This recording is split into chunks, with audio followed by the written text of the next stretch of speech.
Fala, filhotes, estão vivos? No vídeo agora nós vamos falar um pouquinho sobre ciência com números, esse texto do Eduardo Castro. Meu amigo João veio cá em casa tomar um café.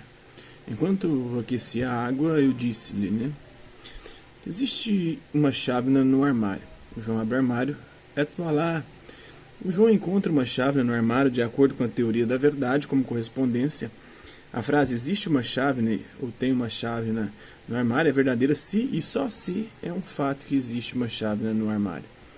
Para o caso, essa teoria supõe que existe um objeto no mundo exterior, numa dada localização espaço-temporal, que transforma a frase existe uma chávena no armário numa frase verdadeira. João é matemático e costuma falar do seu trabalho, enquanto tomamos o nosso cafezinho. Eu prefiro tomar cerveja, né? Inclusive eu estou tomando aqui, ó. Ele costuma pronunciar frases sobre a existência de números, funções, conjuntos. Por exemplo, existe um número par primo. A função é diferencial, porque a derivada da função existe. Existe um valor que minimiza a função. O problema que este tipo de afirmações levanta é que, por muito que procuremos no mundo exterior à nossa volta, não conseguimos encontrar nenhum dos objetos que essas frases se referem. Ou seja, não existe algo como um armário mágico que possamos abrir e encontrar, digamos, o número 2. O cocô? O número 2 é cocô, aqui no Brasil, né? O número 2 seria o objeto que transformaria a frase existe um número par primo numa frase verdadeira. Desculpa aí. Em oposição ao parágrafo anterior, alguns filósofos defendem uma concepção empirista para a matemática. Ou seja, para estes autores, os números, bem como os outros objetos matemáticos, encontram-se localizados no espaço-tempo. Penelope Meire, em 1990, por exemplo, defende que os conjuntos matemáticos existem no espaço-tempo. O conjunto a respeito de dois ovos, os meus aqui não, né? Encontra-se localizado na posição espaço-temporal dos próprios ovos. Claro, eu tenho aqui dois ovos, né? Todavia, estas concepções empiristas enfrentam sérias dificuldades. Uma objeção corrente é que um ignorante absoluto em matemática, nomeadamente, que desconheça os números, por muito que olhe para uma caixa de ovos, nunca obterá qualquer crença numérica a respeito do conjunto de ovos que a caixa contém. Portanto, não parece que os números sejam objetos que existam no espaço-tempo. A matemática é supostamente uma ciência. Qualquer ciência tem a pretensão de estabelecer afirmações verdadeiras. Todavia, os objetos da matemática não parecem existir no mundo exterior à nossa volta. Como pode a matemática ser uma disciplina com afirmações verdadeiras, se não houver tais objetos matemáticos? Este é um problema sério. Todos nós que estudamos um pouco de matemática sabemos que os matemáticos estão constantemente a pronunciar a palavra verdade. Sem objetos, não parece que haja verdades matemáticas. Antes de avançar, importa notar que a conexão entre verdade e objetos não é exaustiva.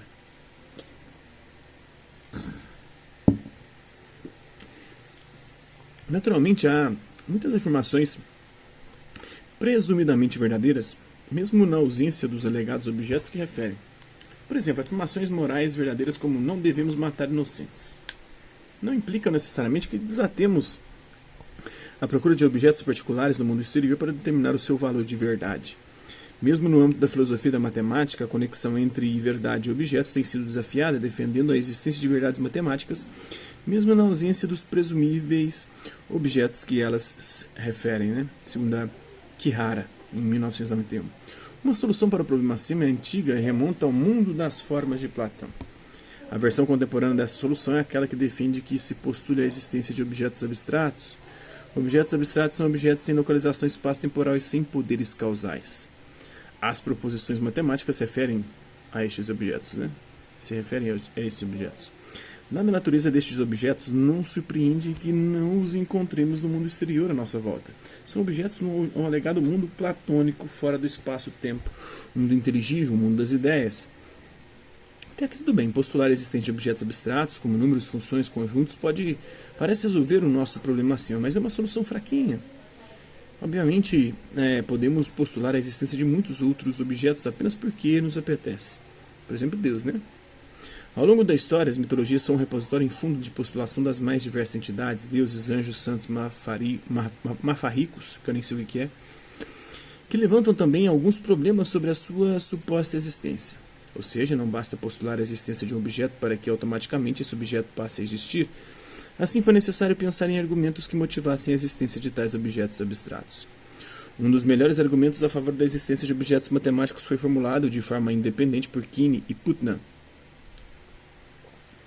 É conhecido na comunidade filosófica como argumento da indispensabilidade matemática de Kine e Putnam. Uma versão do argumento é a seguinte: o argumento de Kine e Putnam: devemos nos comprometer com a existência de todos e só aqueles objetos que são indispensáveis às nossas melhores teorias científicas. Objetos matemáticos são indispensáveis às nossas melhores teorias científicas. Logo, devemos nos comprometer com a existência de objetos matemáticos. Complicado esse raciocínio, hein? O argumento é válido, né? Mas verdadeiro já é outra história, né? Mas a primeira premissa é mais forte que o necessário para obter a conclusão. Se na premissa eliminarmos a expressão e só aqueles, continuamos a obter a mesma conclusão. Todavia, esta expressão é relativamente pacífica na discussão. A premissa é suportada por uma doutrina naturalista, que defende que existe uma natureza que determina as coisas, né? O naturalismo é uma reação ao cartesianismo que defendia uma primazia da filosofia relativamente à ciência. O naturalismo, nos termos em que Kine o define para a epistemologia, nivela a filosofia e a ciência, defendendo uma paridade entre ambas. Nos dias de hoje, a maior parte dos filósofos é naturalista, não desejando estabelecer compromissos com objetos esotéricos. A inclusão da expressão e só aquelas na premissa corta de uma penada esses compromissos esotéricos. O problema imediato para o argumento é com o próprio termo indispensabilidade. Na verdade, o que significa ser um objeto indispensável a uma teoria científica? O que, né? O que significa ser um objeto indispensável a teoria científica? E a matemática, né, ela é fundamental, mas é possível enganar também com estatística, com matemática, com números. É possível propagar mentiras com números, né? E pode ter repercussão também na validade do argumento. A resposta de Kine é bastante original e recorre à lógica, né? Determinamos os objetos indispensáveis às melhores teorias científicas, verificando se os termos que designam esses objetos são variáveis ligadas a quantificadores. Trocando isso por miúdos, quando afirmamos, por exemplo, existe uma chávena no armário, o termo chávena está ligado ao termo existe. Em termos lógicos, o termo existe interpreta-se como sendo tal quantificador. Para o caso, o quantificador existencial. Se escrevemos as nossas teorias científicas numa linguagem lógica particular, os termos dos objetos matemáticos aparecem ligados a esses quantificadores. Logo, os objetos matemáticos são indispensáveis às nossas melhores teorias científicas. Esses saltos aqui, qualitativo e quantitativo, cara. O Riemann falava muito sobre isso. Esses saltos são sempre arbitrários. Na primeira premissa, o problema principal encontra-se na quantificação todos, né? Será que efetivamente nos devemos comprometer com todas as entidades indispensáveis às nossas melhores teorias científicas? À primeira vista, não. A ciência está repleta de idealizações. No cálculo de forças no plano inclinado, assumimos que os objetos se lisam ao longo de um plano sem atrito, quando na verdade é sabido que não existe algo como planos inclinados sem atrito. Na teoria de gases, assumimos que os gases são ideais, onde as moléculas têm colisões elásticas, quando na verdade é sabido que não existe algo como colisões elásticas. Na física de objetos macroscópicos, assumimos que os objetos são contínuos, quando na verdade são constituídos por átomos microscópicos. No movimento planetário, em geral, assumimos que os planetas percorrem trajetórias elípticas estáveis, quando, na verdade, a atração gravitacional entre planetas não possibilita um movimento planetário elíptico estável. E há muitos outros casos. Se as nossas melhores teorias científicas estão comprometidas com objetos idealizados, que sabemos de antemão não estabelecerem uma correspondência verdadeira com os objetos que efetivamente existem, então também podemos começar a suspeitar que não nos devemos comprometer com os objetos matemáticos. Além do mais, tais objetos são abstratos e, para alguém com escrúpulos fisicistas e naturalistas, né, porque deve recorrer à natureza, à física, essa será uma razão acrescida para cortarmos tais objetos da nossa ontologia. Os objetos matemáticos estarão assim a par das idealizações científicas. Como referi, a primeira premissa é suportada por uma doutrina naturalista. Ora, o filósofo naturalista não tem de subscrever tudo o que a ciência afirma. Há espaço para discussão entre ambos, a filosofia está a par da ciência. À luz dessa doutrina, quando dando um passo atrás, as idealizações científicas são claramente falsas, enquanto Os objetos matemáticos não parecem que sejam objetos falsos nas teorias científicas.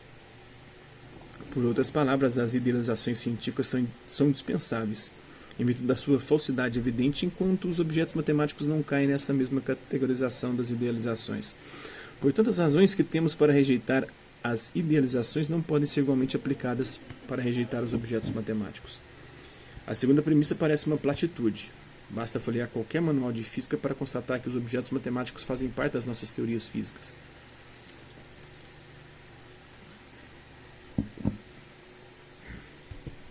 No entanto, essa premissa foi engenhosamente desafiada por Arthur Field, em 1980, em Science Without Numbers. Neste livro, Field, reescreveu a teoria gravitacional de Newton, limpando-a de tudo e qualquer objeto matemático. Com este projeto, Field pretendeu mostrar que, na verdade, a matemática é apenas instrumental nas nossas teorias científicas. Por indução, as restantes teorias científicas também poderão ser expurgadas de toda e qualquer referência a objetos matemáticos. Os indispensabilistas não tardaram a responder ao projeto de Field. Primeiro, a pretensão indutivista está longe de ser justificada, mesmo que consigamos reescrever a teoria gravitacional sem objetos matemáticos. Não se segue que as restantes teorias científicas também possam ser limpas de objetos matemáticos. Segundo, será que a teoria gravitacional reescrita de Field continua a ser uma das nossas melhores teorias científicas? Aquilo que faz uma teoria ser uma das nossas melhores teorias científicas obedece a alguns critérios epistemológicos, como simplicidade, fecundidade, unidade.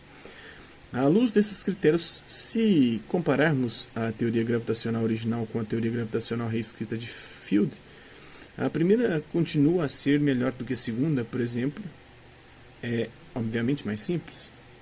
Antes de terminar, quero referir uma pequena diversão a propósito do argumento principal deste texto. O argumento refere aos nomes de Keene e Putnam, porém nenhum deles alguma vez formulou uma versão explícita e detalhada do argumento. Nos livros e artigos que estes autores foram publicando ao longo da vida apenas existem passagens em que referem o papel da aplicabilidade da matemática na ciência. Essa referência é, em todo caso, uma obviedade. A aplicabilidade matemática na ciência existe desde que existe matemática e desde criança nos apercebemos da mesma. Que é a contagem infantil de Berlitz, digamos, se não uma aplicação matemática. Assim, a literatura filosófica está cheia de versões desse alegado argumento que, na verdade, os presumíveis pais do mesmo nunca escreveram explicitamente em parte alguma. Neste texto, apenas levantei um pouco o véu sobre o argumento da indispensabilidade matemática de Keene e Putnam. A literatura filosófica em volta deste pequeno argumento, no entanto, é muito vasta. Por exemplo, há livros inteiramente consagrados ao argumento. Collivan, em 2001, há artigos unicamente dedicados a discutir versões sutilmente diferentes do argumento, Panza e Seren, de 2015, e chega mesmo a haver artigos com títulos literatos como Realismo Científico e Nominalismo Matemático, Um Casamento no Inferno, de Collivan. O sítio Phil Papers, um sítio de referência para os investigadores de filosofia, indica 228 referências para a seção dos argumentos da indispensabilidade em matemática, segundo Eduardo Castro. E tem as referências bibliográficas. Estou agradecido a Deser Mucho, os comentários que me ajudaram a melhorar uma versão prévia deste texto. Então, espero que vocês tenham gostado do vídeo. Quem curtiu, dá um like, quem não curtiu, dá um dislike. Hasta la vista, babies. Até a próxima.